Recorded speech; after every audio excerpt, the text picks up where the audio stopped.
In motor racing, there are usually fairly distinctive paths with which a racing driver's career can pan out. If you want to be an F1 driver, you go through karting and then the single-seater feeder series to prove yourself before reaching F1. Those who don't reach there, or have enough budget to do so, usually either go off into sports cars or decide to retire from the sport. Then you have another type of racing career, typically done by drivers who have a bronze rating by the FIA, where those drivers tend to be people who do racing for fun/leisure away from their normal lives outside of racing. Although that's not to say that those drivers don't take what they do seriously. Motorsport is fantastic in the sense that there are so many championships that exist around the world that in some ways, so long as you can afford it, the world is your oyster. However, for one driver, a career trajectory couldn't be any more confusing to work out. This is the story of a guy whose portfolio seemingly has no limits. This is the story, so far, of Roberto Merhi. Born in Spain in 1991, Roberto began his racing career in 2004 via the usual first step of karting. After a couple of seasons in that, he entered his first car races in 2006, with part-time campaigns in the Formula Renault 2-litre Winter Series Italy and Spanish F3 Championship. For the next couple of seasons, he would be racing in multiple Formula Renault 2-litre based championships, with his best finish in the European Championship being 4th place in the standings, collecting a couple of wins along the way, which would lead him to gain opportunities in Formula 3 events at the end of the 2008 season, most notably perhaps at the Macau Grand Prix. For 2009, it was all focused on Formula 3. Driving for Manor Motorsport, Roberto would get 4 podiums on his way to 7th place in the Formula 3 Euro Series standings. In 2010, in the same series, 5th place, collecting a win as well. He also did a part-time campaign in GP3. In 2011 though, he was the Formula 3 Euro Series title winner, and comfortably so as well, winning 11 races during the season. It took a while for Merhi to bed in, but he for sure made an impression on F1 teams' radars with a crushing championship display such as that. So you'd imagine the next step would be a season in GP2. And you would be exactly spot off, as instead he took part in a campaign of the DTM for 2012. Driving a Mercedes, and also part of the newly revived Mercedes-Benz Junior team, Roberto would have an awful time of it, if I'm being honest, scoring no points and finishing the season second from last in the championship standings. The 2013 DTM season would yield better results. 15th place in the standings with 1 podium finish to his name. He did though draw the ire of a few BMW drivers at the Brands Hatch round after he and Timo Glock, yes that is Glock, made contact, leaving the distinctive BMW to go onto the grass. Then later in the race, at the same section remarkably, Merhi and Martin Tomczyk got into a collision. The BMW pair were none too impressed. Glock in particular was unhappy, saying after the race, "If there's trouble, you can guarantee he'll be involved." Merhi responded by saying, "What Glock said after the race was not nice, but honestly, I don't really care what other people say about me." He would leave DTM at the end of the year and would return to single-seater racing, with the exception of a race in the Stock Car Brazil series. Okay, fair enough. Anyway, his main racing commitment would be in the Formula Renault 3.5 Championship, and he would go on to do a good job as well, collecting 3 wins on his way to 3rd in the standings. He also did a couple of British F3 races, for some reason, and competed in the Macau Grand Prix once again. However, that year, he also drove for Caterham as a test driver in Formula 1. Sadly, the team's financial issues meant that Merhi wouldn't get a race run with the team. That though would change in 2015, as at quite short notice, Roberto would be racing for the Manor Marussia team in 2015. Now, to put it mildly, the car was in a class of its own. Sadly, not the class that the team would have wanted, being right at the tail of the field. Merhi wouldn't compete in all the rounds though, as towards the end of the year, a talented American driver by the name of Alexander Rossi would drive the car. Albeit Roberto wasn't gone completely, as he would still compete in 2 of the last 7 rounds of the season, which 1 is rather confusing, and 2 just about sums up his driving career.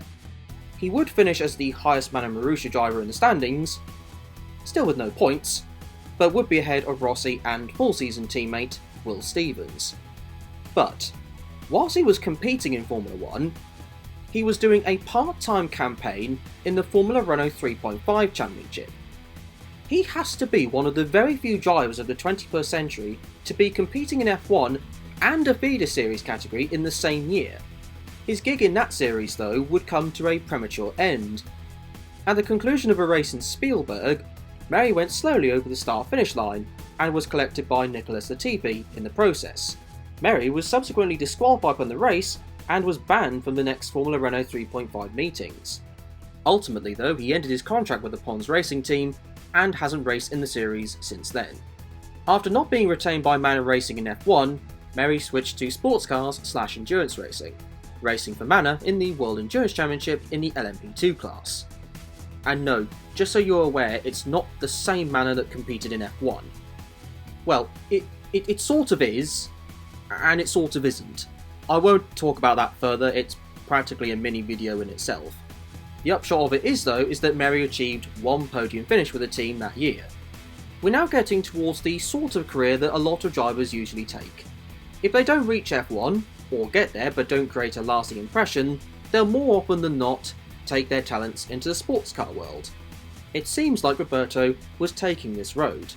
He would have one more race for Manor in the Nürburgring 6 Hours, but his 2017 racing season was much more sparse. He still had time, though, to do 4 rounds of the FIA Formula 2 Championship, driving 1 round for Campos and later in the year for Rapax. He scored a best result of 5th in the Monza sprint race. Still, you'd expect, given the sporadic nature, that sports cars was still his new home. And, as you'd anticipate, 2018 did indeed follow with an almost full-time season in the FIA Formula 2 Championship once again. Initially only confirmed for the first round, Roberto would race for MP Motorsport up until round 8 at the Hungaroring, despite claiming a podium in Monaco and some good recovery drives from low grid positions. That wasn't it, though. Merhi would replace Roy Nissany at Campos for the final 2 rounds and score points in all 4 races, including another podium. Considering how he missed a couple of rounds, to end up finishing 12th in the final standings is pretty impressive. Merhi returned to sports cars, though, for 2019. Well, I say that, he only did 1 race that year, an Asian Le Mans Series race for Eurasia Motorsport. However, his racing exploits didn't stop there. See what I did there? Why is there such a disdainful look on your face? The 4-round Asian Le Mans Series campaign took place over the end of 2019 to the beginning of 2020. In that campaign for Eurasia, Merhi, Nick Foster and Aidan Reed collected 3rd in the championship, driving an LMP2 Ligier. Also for Eurasia, Roberto competed in 2 World Endurance Championship races, one of them being the 24 Hours of Le Mans. Roberto, Nick and Nobuya Yamanaka would finish in the LMP2 class in 14th place. Another LMP2 ride for Merhi would come in 2021 in the European Le Mans Series and WEC. However, he would, out of seemingly nowhere, end the year in Australia in the S5000 Tasman Series. He would end the season 2nd in the championship, and would also use his trip down under to compete in a few GT World Challenge Australia races. 2022. What would be the next logical step? Yeah, that's right, the GT300 class of the Super GT series, driving an Audi R8 for Team Le Mans. Midway through the year, though, remarkably once again, he was called up by Campos Racing to fill in for the injured Ralph Boschung in the FIA Formula 2 Championship. He collected 1 points finish in 6 races, but that finish was a podium in the Austrian feature race. Then, in an even more bemusing career move, he did 1 round of Super Formula Lights, not the main Super Formula, the feeder series to that championship. Now, in 2023, he went back to Australia to do a bit of S5000 racing, done some more GT300 class racing in Super GT for Team Le Mans, and currently he's competing in Formula E for Mahindra Racing as a replacement for Oliver Rowland.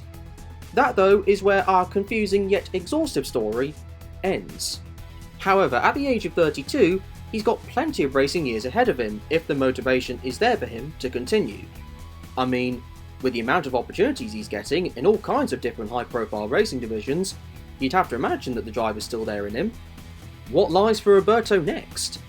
Returning to F1 with Red Bull, competing in the World Rally Championship with the M Sport 4 team, a NASCAR ride for Live Fast Motorsports? Who knows? Well, I do. Because on this channel I'm honoured to say that I can exclusively announce he'll be racing in the Monster Jam series full-time in 2024, driving a custom-built truck called the Merhitador. Okay, I made that bit up, but honestly, at this point, that wouldn't surprise me whatsoever. Jokes aside though, I think this is an awesome career that he somehow managed to have. I can't think of any modern racing driver with a portfolio quite as diverse as this, in a manner done, such as this.